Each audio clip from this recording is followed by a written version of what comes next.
Oh, hey guys. Sorry, just give me a minute here, okay? I just, just need a quick minute. Alright, so now that I got that out of the way, my quick fix, I'm going to read this real quick. It is a post from a friend of mine that moved back to the US a couple months ago. Yes, I did just move back to the United States, obviously. So, let me just read this for you real quick. So my daughter and I are doing great. We're much happier now that we're around more family and friends, and we're enjoying our freedom. I can't tell you how refreshing it is to be able to take her to the park whenever I want without having to deal with stupid permits and paranoid parents and children who've been brainwashed to see other humans as biohazards to avoid at all costs. That is what my friend posted about Gavin fucking Newsom's California. That is what Gavin Newsom's California felt like to an American coming back from Chile. So I don't think people realize this, but Chile has what might be, it has to be one of the worst lockdowns in the world. Like, I don't think I'm exaggerating in saying that. I'm having a difficult time thinking of a nation that has had a worse response to this bullshit than Chile. Like, okay, maybe, I mean, even if you look at China, like, sure, their response was more severe, but it was over actually in a fairly short amount of time. I know Australia was pretty bad, but Australia was really bad in certain parts. But again, that the really bad stuff only lasted maybe a month or two. Chile has spent the better part of at least 6 months going between what they call stage 1 and stage 2 lockdown.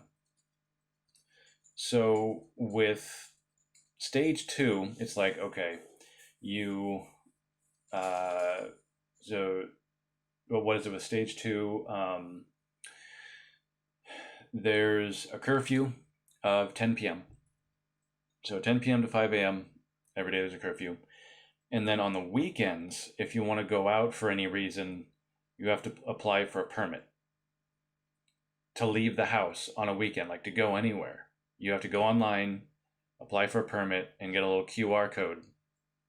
Get your permit to go out and do whatever you need to do, and it lasts 2 hours. They used to give you a generous 3 hours, but then they shortened it to 2. So that's the main parts of stage 2 lockdown. Stage 1 lockdown means that you can't go out of your house ever without a permit. You have to apply online to the government to leave your house and go anywhere. And to go out, you need a 2 hour. You get a permit, and it lasts 2 hours, and you only get 2 of them per week. And the stage 1 lockdowns would always last at least a month. In some cases, it was based on region, what stage you were in. Sometimes people went through 2 months of stage 1 lockdown. Sometimes you go back and forth between stage 1, stage 2. But that kind of sustained lockdown, I don't know of anywhere else that's worse than Chile. Like, it's taken such a dramatic, hellish turn ever since the commie riots of late 2019. I mean, that was one thing, the riots and the looting and the lawlessness. But then, you have this sort of about face into everyone obeys the government, and it's just absolute tyranny, some of the worst in the world. It's suffocating, and we all kind of got some whiplash because no one really saw this coming. But in addition to that, like, that's the official lockdown stuff. And then, of course, in the different stages, like, there's regional restrictions. So, like, going between the equivalent of states, you would need a permit usually. Like crossing state lines, sort of a permit. But yeah, beyond that, of course, there were the I think with stage one and stage two. Um, there's of course always like indoor restrictions, so like capacity restrictions on businesses. So it's just there's always lines. You know, it's lines to get into everything. Everything takes longer for obvious reasons. And the real one of the mind blowing things is mask compliance. In Chile, there is 100% mask compliance. And this is, I don't know about stage one, but I know under stage two, I'm pretty sure masks aren't even legally required like in the street. Stage one maybe, but I don't even know about that. But it doesn't matter. There really is something about the Chilean people that makes them the most order following automatons I've ever encountered. And I hate to generalize too much, but there really is something about Chile. The people are the most uh, like unquestioning order followers I've ever encountered. There's just no resistance. Like there's no pushback. There is no resistance, and everyone complies, and then make sure everyone else is complying. There is 100% mask wearing everywhere you go. And now I did get away with like walking around without a mask and stuff because I knew it wasn't legally required anyway. And I walked by cops and military and stuff like that. And I was never bothered by them. And when I was briefly in Santiago on my way back, I did have a couple of Karens of all genders, give me these looks and like reference, motion to their mask when I was in the street. But it doesn't even have to be legally required. It just has to be, the regime just has to say, wear a mask everywhere you go. We recommend wearing a mask everywhere you go. And then it's bizarre. Like, I mean, even in the most tyrannical U.S. states, like you don't get 100% mask compliance outside in the street everywhere you go. So yeah, there's an unquestioning order following undercurrent to Chilean culture that I think we just didn't realize was there because the regime wasn't fully taking advantage of it. And you could argue it may seem counterintuitive when you look at the Chilean riots of 2019, but it's only counterintuitive if you think that was the people rising up against the power. It wasn't. You see, that was the people following the orders of the power being the communist and socialist parties and the globalists. You see, marching into the streets and destroying things as a mob to get your technically conservative government to change the constitution. Like that's just them following orders or being given permission to do this. But then when the Rona stuff comes in and this pandemic narrative hits, well, those same powers that be are on the lockdown and fall in line side of things. So it's like now they're not rioting anymore. They're following orders and being the most tyrannical lockdown society I can think of. And yes, and of course this works out for the conservative team too, because they're technically in power and they want to put an end to the riots and lock everybody down. So both flavors of tyranny are of the same mind when it comes to the lockdowns and the Rona narrative. So they have possibly the most aggressive vaccination campaign in the world, along with the most tyrannical lockdowns in the world. So long story short, yeah, I fled. And basically, our whole little tribe down there, if they were North American, they're either back here or on their way back within the next few months. The Fort Galt project is obviously not a thing anymore.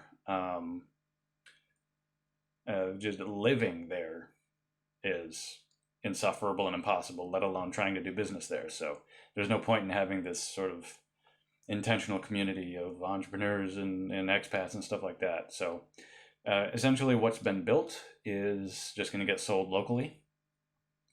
And on that front, as far as Gabe and the Fort Galt project, that's getting sold locally. And then he went back to Canada, and he's actually starting a new project up there. Maybe I'll do a video about that, or what everybody's doing later. But just a quick reference, he's already started something called Friendly Park. The spelling is like the meme for friend, FREN, friendly. Friendlypark.com. You can go there, check it out. But it's a very similar thing as far as an intentional community in like Midwest Canada. And the idea is it's a somewhat Fort Galt-like scenario where it's like, all right, like-minded people who are in the nonsense tyrannical areas of Canada come to the real Canada flyover province and start an intentional community and so on and so forth. But that's the general overview of what's going on there. But yeah, so I decided once all this was happening, it's like, okay, well, there's no sense in me staying here either, so I'm heading back. But one thing is, there was this dog that was gifted to Patrick, who had already gone back to the U.S. over a year ago after the robbery / attack. And we couldn't find anyone to adopt him locally. But he's too good of a doggo to leave behind. So we talked and we decided we are going to rescue even the dog from communism. So I went to fly back and I took him with me. But there were obstacles along the way. Number one, there are so many ways that the world has been screwed over by this pandemic narrative. You can't even think of them all. You can't imagine all of them. For example, I was going to be like, okay, I'm going to fly the dog back. All airlines that are US based stopped accepting pets as cargo because Rona, for some reason. Like, even after I'm pretty sure we know that dogs can't even get it or carry it. But they just stopped accepting pets entirely. So and I mean, people moving pets, that's been a thing for a long time. So just to suddenly be like, oh, we can't move pets anymore. Like, this can seriously, mess people's lives and planning up. So what I decided to do, after doing some research, I realized, okay, wait a minute. Mexican Airlines still accept pets. So after doing some research, I figured out, okay, what I can do is I can fly to Mexico and then get him to a border town. And Patrick just lives over the border. He lives right there. So if I can get him to the border, then Patrick can drive over and grab us and take us home. So that's exactly what we did. And it turns out there's several other benefits of going through Mexico. Number one, Mexico is one of the only sane countries left in the world, at least when it comes to the Rona narrative. Next to maybe the United States, but not federally. There's just enough states that are like not insane that as a whole, the U.S. is one of the better places to be. But yeah, Mexico is pretty based at the moment. And number one, I could fly the dog there. Number two, don't have to deal with TSA airline stuff because I'm not flying into the U.S., right? I'm going to drive across. And then number three, Mexico is it might be the only country in the world, or one of maybe two or three, where you are not required to take a PCR test before you go. So that was pretty great because it's just one less thing I had to worry about. Because trying to get from southern Chile to the capital city and then flying out, there were so many things, so many problems, and so many things that can go wrong. And even when I get to Santiago, it's like, oh, here's the other thing. I haven't even mentioned this. In addition to all this lockdown stuff, Chile closed its borders. And when I say closed the borders, like they closed it as in residents and nationals are not allowed to leave. Like they're imprisoned in Chile, Soviet fucking Russia style. It's literally Soviet Russia is when it comes to borders for the people living in Chile. They cannot leave. And even there are expats that have had trouble leaving if they achieved residency. So there's a silver lining to so many things not working out in Chile. Like if I had actually gotten residency, I had a visa last year, but that expired, but not residency. If I were a resident right now, I most likely would have not been allowed to leave the country. I mean, that is the situation they're dealing with down there. So, and even not being a resident, there's still some concern. It's always in the back of my mind, like, are they going to come up with some excuse for why I can't leave the country?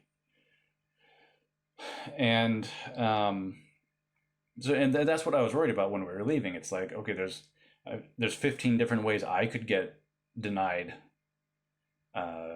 entry to the aircraft. And then there's 15 different ways the dog could get denied entry to the aircraft, because you got to make sure they've got all their certifications and vaccinations and everything.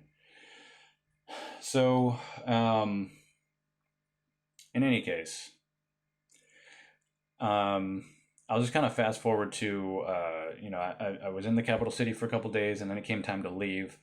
I get him to the counter at the airport, and it's like, I'm showing him the documentation that applies to me, and then she asked me for this thing that's like this other permission slip that she wanted me to fill out. That's a form for applying for permission to leave the country, to go reside outside the country.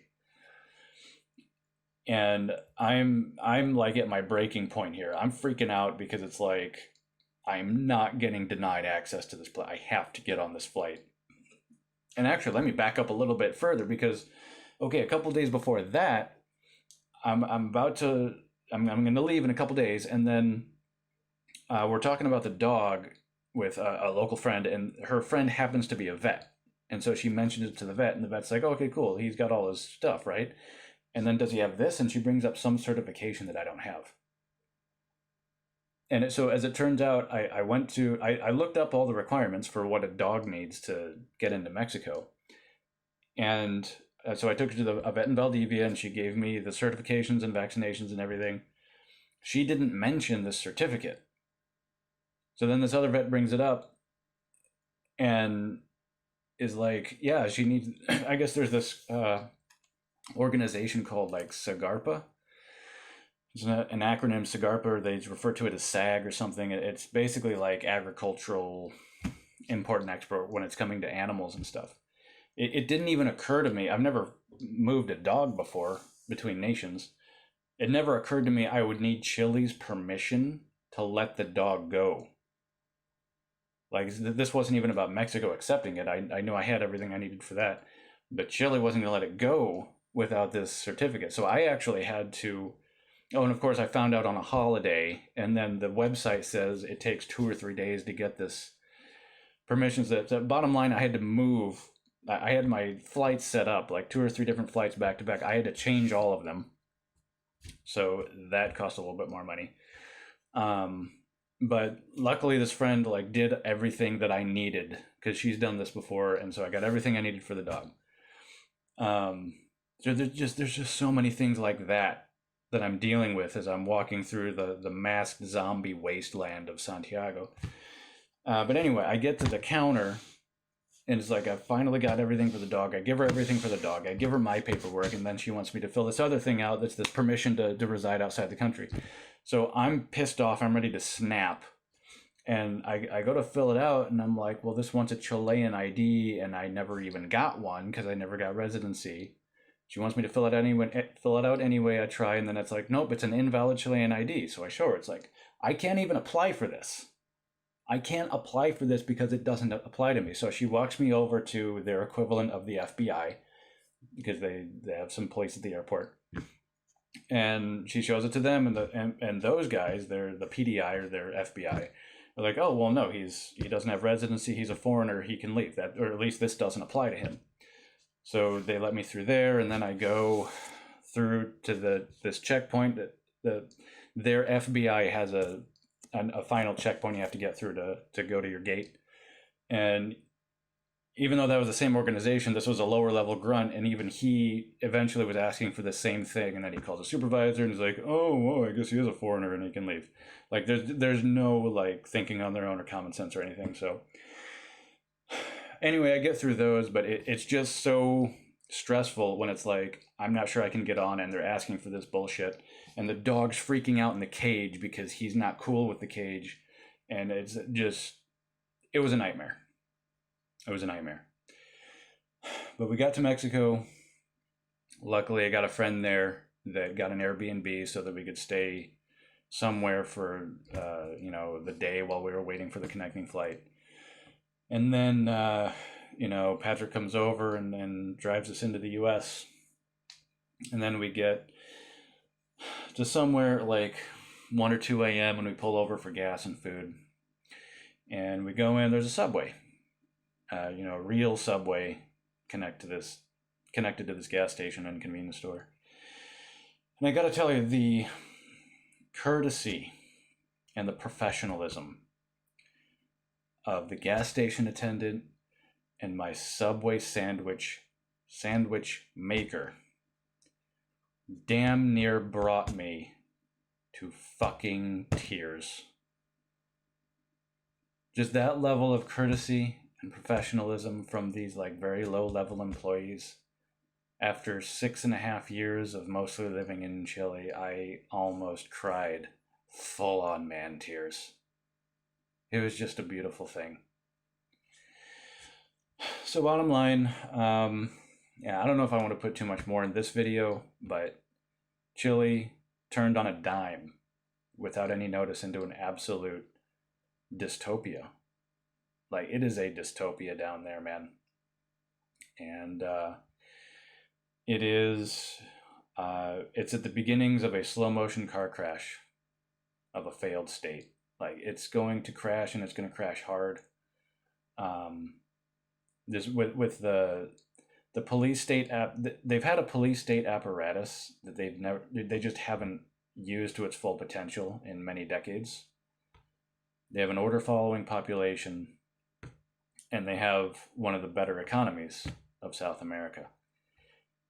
And without exaggeration, full-on communists are slowly coming into power.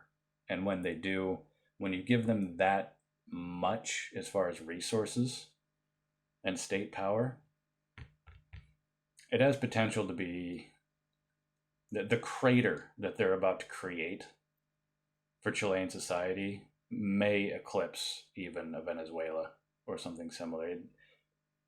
I fear for how bad that nation will eventually be. So it's unfortunate, but I have not felt this relieved to be back in the United States since I came back from a fucking war zone. Like, coming back from Iraq and experiencing like first world United States life. That's the only thing I can compare it to. Just these last couple weeks for me. So anyway, that's my situation, and I think I'll cover maybe what I'm doing in the future and maybe some other topics in some upcoming videos, but there's probably an overdue update. Sorry, I was a little busy freaking out trying to save myself and an innocent, bestest good boy doggo ever. So that's for now, and I'll see if I can come up with something else for you guys later.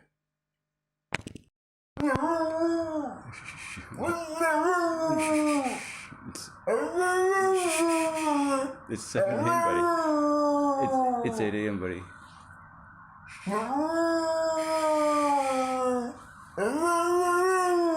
It's 8 o'clock, buddy. It's too early for that. It's too early for that. You silly boy. Good boy. It's okay. Yeah.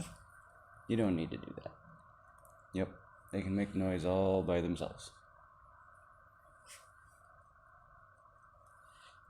Good boy trying to help, though. Good boy trying to help. Yes.